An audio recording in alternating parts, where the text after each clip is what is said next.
ইসলামী bank news top 10। অন্তর্বর্তী সরকারের প্রধান উপদেষ্টা হিসেবে দায়িত্ব নিতে দেশে ফিরলেন ডক্টর মোহাম্মদ ইউনূস। বিমানবন্দরে স্বাগত জানালেন তিন বাহিনী প্রধান ও বৈষম্য বিরোধী ছাত্র আন্দোলনের সমন্বয়ক সহ ছাত্র জনতা।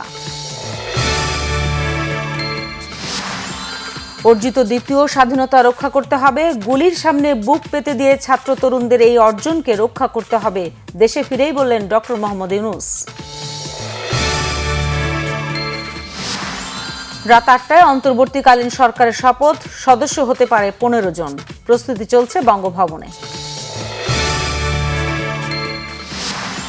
বাংলাদেশে অন্তর্বর্তী সরকারের প্রতি যুক্তরাষ্ট্রের সমর্থন দীর্ঘমেয়াদী শান্তি প্রতিষ্ঠায় গুরুত্বপূর্ণ ভূমিকা রাখবে আশা মার্কিন পররাষ্ট্র দপ্তরের।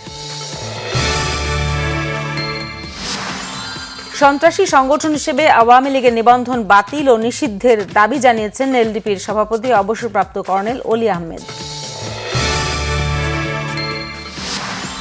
বিতর্কিত বিচারপতিদের বাদ দিয়ে রবিবার হাইকোর্ট ও আপিল বিভাগের বিচার কার্যক্রম শুরু করার দাবি সুপ্রিম কোর্ট আইনজীবী সমিতির। জাতীয় রাজস্ব বোর্ডের চেয়ারম্যান আবু হেনা মোহাম্মদ রহমাতুল মুনিমের পদত্যাগের দাবিতে আজও বিক্ষোভে উত্তাল এনবিআর কার্যালয়। সাবেক প্রধানমন্ত্রী শেখ হাসিনার দেশ ত্যাগ ও সহিংসতার জেরে অনুপ্রবেশের চেষ্টা উদ্বেগজনকভাবে বেড়েছে দাবি ভারতের। জাতিবিদ্বেষ বিরোধী বিক্ষোভে উত্তাল যুক্তরাজ্যের লন্ডন, ব্রিস্টল সহ বিভিন্ন শহর। থমথমে পরিস্থিতিতে মোতায়েন করা হয়েছে বিপুল সংখ্যক পুলিশ।